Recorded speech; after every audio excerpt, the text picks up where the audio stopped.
As with all comparative passages, what do you have to do before you go into the questions? Figure out what makes them different. Yeah, if you got to figure out what makes them different, because that's what they're going to ask about, right?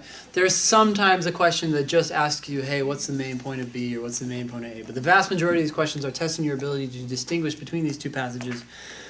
What was our quick summary distinction between these two passages? Anyone? Yeah, Taylor.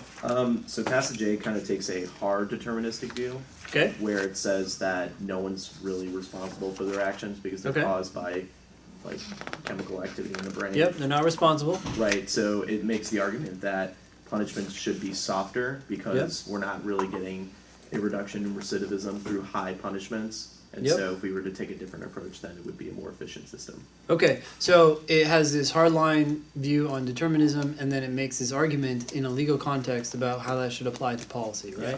How's it different from B? Well, B talks about the concept of determinism, Mm-hmm.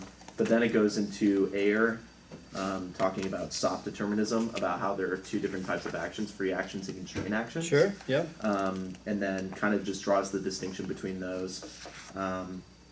And then it basically just kind of like describes the arguments of AIR. Doesn't really comment on like the validity of it.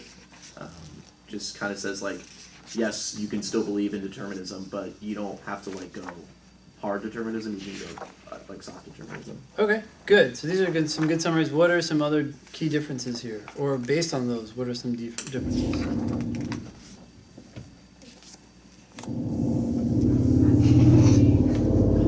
Yeah, I mean, passage A makes an advocacy. it's right? an advocacy piece, right? B does not. It just describes Yep. arguments. It also, B does not talk about law, right? A does. So I think these are some of the key differences. But one is, you should definitely take away, is A is persuasive, B is informative, and the author clearly never takes a position because the author is always saying what other people are arguing, right? Even to the very end.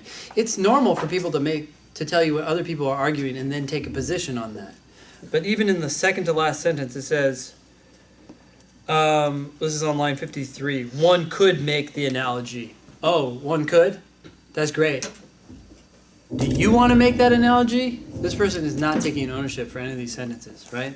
Okay, that's the bottom line. Those are the differences.